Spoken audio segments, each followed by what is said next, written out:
Ito yung pangatlong siopawan dito sa Lukban, itong Mama Lydia's Siopaw. Ari yung pangatlong solid pagdating sa meriendahan, pagdating sa siopaw ha.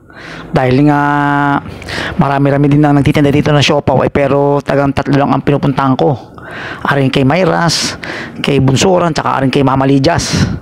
Ang kagandahan din kay Mama Lydia's ay merong siyang chicken, saka merong pork. Kapag ka pork ay di ang siopaw ay bilog, ay aring in-order ko aring chicken. Pag chicken ay haba ang siopaw, kakaiba ano.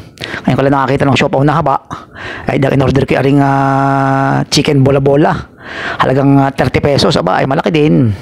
At ang kagandahan din kay Lydia's, kay Mama Lydia's sa siopaw ay kaya ari nakakarami ng benta ay ari umaga pa lang, bukas na mga 7:30 doon sa may tapat ng University ng Lukban.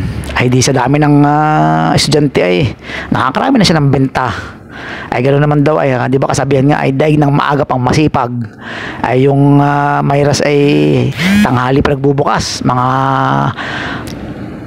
alas 2 pa. Yung Bunsura naman ay alas 11 pa ng umaga.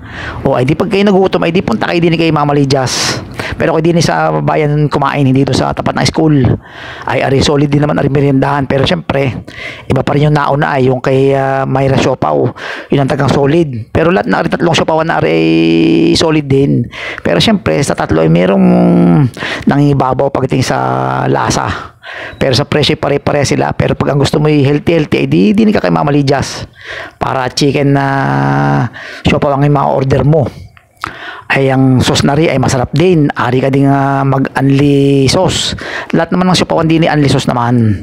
Pero kung magsosiopaw kayo sa mga 7-Eleven, ay wala, sayang ang kwarta ninyo. Hindi na lang kayo kay Mayra Siopaw, kay Mama Lydia, saka sa Bunsuran. Malambot ang tinapay, malaki, at ang laman ay napakarami. Sulit na sulit ang inyong ibabayad doon sa tatlong siopawan na yun. Ay tara, teka kain na.